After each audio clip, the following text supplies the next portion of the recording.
What's shaking, BookTube? My name's Cam and welcome back to another writing tip video. Today's topic may not be very useful for people looking to go down the traditional publishing route, but it will be quite useful for the people looking to self-publish. The reason it's not very handy for the traditional publishing route is because they actually do this part for you, whether you like it or not. But anyway, today we're talking about how to choose a book cover. Shit.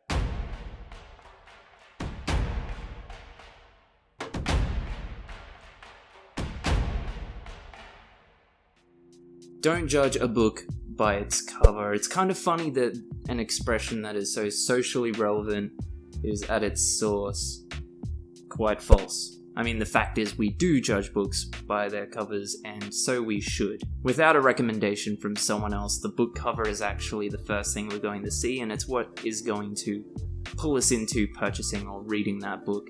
So the book cover is arguably the most important part of the book, in a sense, of course. That is why it's so incredibly important to make sure you get the book cover right, make sure it looks good, and that leads me to my first point, I guess you could call it, my first tip.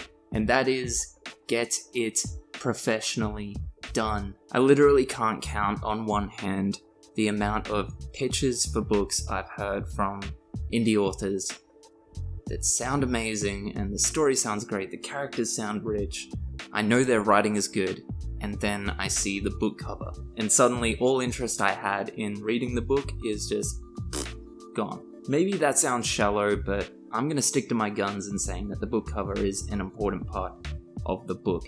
If the book cover's shit, I'm going to be less inclined to read it. I might still read it, but I'm not going to be very tempted to pick it up, especially without a recommendation from the author or someone who enjoyed it. And the main reason that so many of these indie authors have terrible book covers is because they do it themselves and they think they're doing a really good job. They have an idea in their head. They consider themselves artistic, and they do the book cover themselves, and I'm sorry, it just doesn't turn out good. You can be talented artistically and still do a terrible book cover. There is a lot more involved than just being a good drawer or a good graphic designer. There are a lot of variables involved, and that's why it's important to get it professionally done, and not just that, get it professionally done by someone who has already done it before. That doesn't necessarily mean you have to get it done by a big book cover company. I know they can be quite expensive.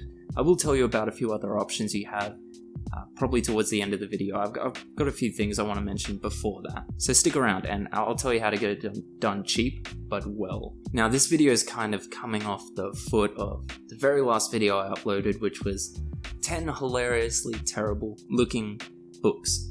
Yeah, and pretty much all of them had really crap covers, and that kind of inspired me to do a video maybe talking about how to make sure you don't do that. If you haven't seen that video, check it out, because at the very least it's going to give you a good template of what not to do. But into the next point anyway, this is something that is quite subjective, but I am going to stick to this, and that is that simple is better. Unfortunately, you'll see some book covers sometimes that look great, but then you really notice how cluttered it is. There's a lot of stuff on the cover drawing attention from one thing to the next, and it's a shit fight. It needs to be very clear from the book cover what type of story this is. This needs to be something that it can attract people who are attracted to that genre of story. And the best way to do that is to keep it simple. For example, and I'm not saying my book cover is fantastic or anything, but I have got a lot of compliments on it, and one of the things I kept in mind when I was coming up with the idea for it is simple is better. So here's what my book looks like.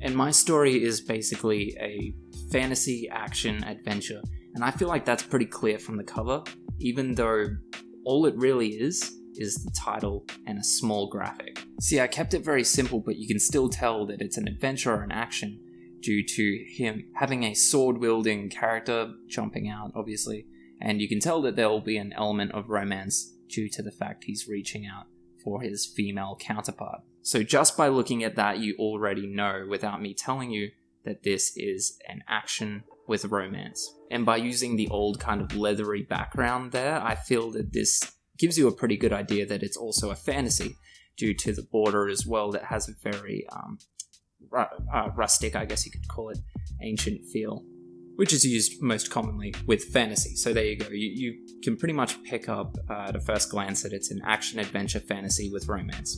The best way to get ideas for this kind of stuff, and I'm not saying to plagiarize, please don't, but it's good sometimes just to go in the Google Images, type in, let's say you're writing a romance book, just type in bestseller romance book, and you'll get a bunch of book covers come up, and sometimes it's good just to go through them just to get some very basic ideas as to what direction you want to go in. Just grab the word for the genre, type that, and then book, or best-selling book even, because that's going to come up with the ones that have been successful and should hopefully have good covers as well, and look to them for some direction. I'm going to tell you something that I would avoid doing, and this might just be my personal preference, so I suppose you don't really need to use this as a tip, but I would avoid using an actual photo of a real person for your cover with just the text over the top of that, because I've always felt that it looks very tacky. Books with a photo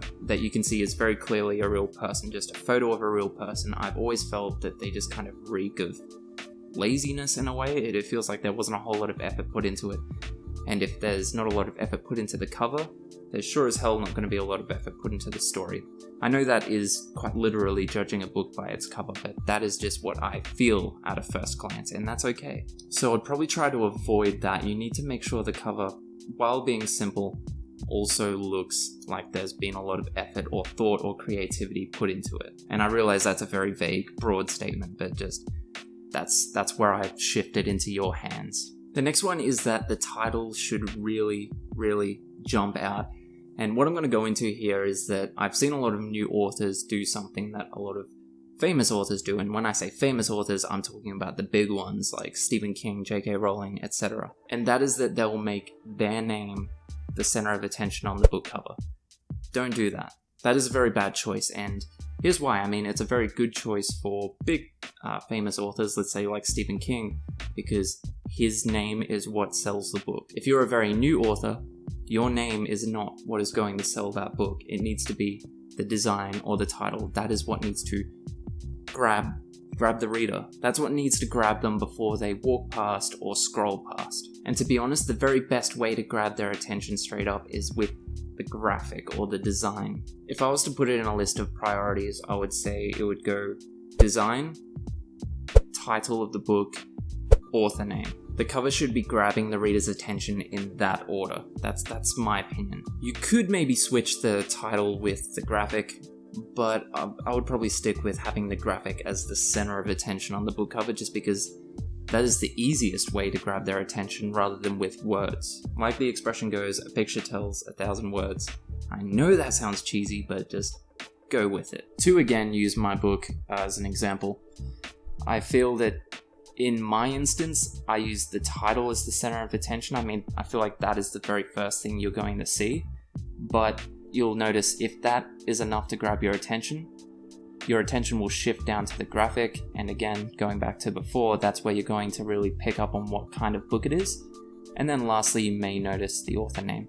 As far as the cover goes, the author name isn't really that important, to be honest. Unless, of course, you're already a massive author that is seeked out by readers. But if you're new, the author name isn't really going to be important until they've read and enjoyed your book. That's when they're going to say, who is this guy or this woman?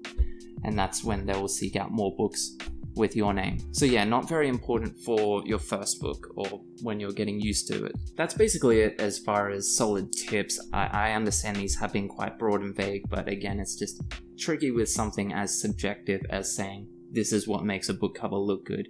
So I wanted to lay down some tips or rules that you can follow for any genre that are just going to improve it, if anything. If I was to summarize it in any way, I would just say, look to other books for direction. Look at books that have sold well, look at books that people are seeking out. Use those covers as direction for where you want to be going. And for God's sake, get honest opinions from other people and take them on board. You can't be stubborn about your book cover. If everyone tells you it's not that great, do another one. But anyway, we're not done yet. I'm going to tell you very quickly the best place to go, in my opinion, for getting a professional book cover done, rather than going to the big companies that will cost you like $800 plus. And I want to say in advance, this isn't a sponsored video, I'm not paid, I haven't been asked to do this in any way. This is honestly me giving my opinion, and it's what I used for my book before I even started YouTube. So there's a website called UpWork. It's kind of like Fiverr, but a bit more professional. And you go on there and you can seek out freelancers who do basically anything and everything, even proofreading and editing, that kind of stuff. So that may be useful for when you're writing your book. But for the book cover, I found my artist through UpWork. His name was Todd Terry. And quite literally all I did is I went to UpWork, typed cover artist in the search bar, and it comes up with 100 different people you can choose from, maybe even hundreds. And this is the great thing, you can ask them, you can set your own price, and you can look at their portfolios. Some people won't have portfolios, don't use those people. Ensure the person that you're hiring, because you are hiring someone here, ensure they have a portfolio and they can prove they work well. Look at the reviews from other customers. Don't get a first timer.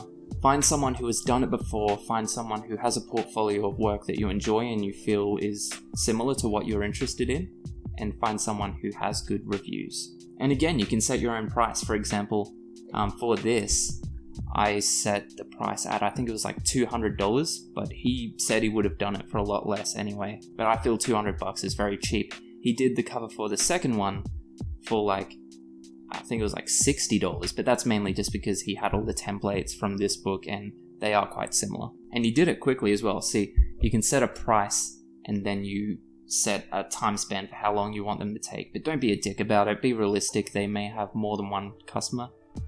He was real quick. He did that in like a few days, but I would at least give them like a week or two. Anyway, that's it. I hope you get anything at all out of this video. I hope it helps you with choosing your book cover and making sure you get something great.